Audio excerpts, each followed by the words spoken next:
বিমানবন্দৰত যেতিয়া আমি শ্যাম কানু মহন্তক গ্ৰেপ্তাৰ কৰি লৈ আহিছিলোঁ, এইখন আছিল তেখেতৰ প্ৰকৃত ছবি।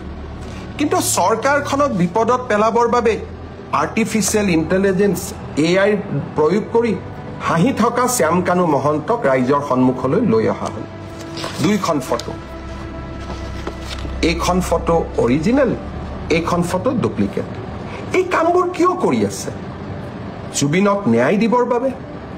জুবিনক ন্যায় দিয়াৰ বাবে আপোনালোকে এনেকৈ ফটোশ্বপ কৰিবলগীয়া হৈছে, ভুৱা ফটো বনাবলগীয়া হৈছে? হাঁহি থকা ফটো এখন আপোনালোকে বনাই দিলে, কিন্তু প্ৰকৃত ফটো আছিল এইখন। ই কি প্ৰমাণ কৰিছে? তাৰমানে আজি এটা চক্ৰ প্ৰতিটো পৰ্যায়তে একোটা ষড়যন্ত্ৰৰ আকাৰ দি জুবিনক ন্যায় দিয়াৰ প্ৰক্ৰিয়াক এটা অসম চৰকাৰ বিৰোধী অৱস্থানলৈ ৰূপান্তৰ কৰাৰ বাবে প্ৰচেষ্টা কৰিছে। এই প্ৰচেষ্টা আমি সফল হ'ব নিদিওঁ। আজি এইখন চৰকাৰে সাহসিকতাৰে কাম কৰি আহিছে।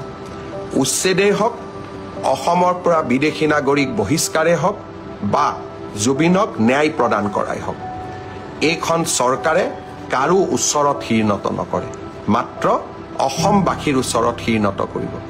ফটোশ্বপ কৰি কোনোবাই যদি ভাবে হিমন্ত বিশ্ব শৰ্মাক দুৰ্বল কৰিব পাৰিব, সেই প্ৰচেষ্টা আপোনালোকে নকৰিব।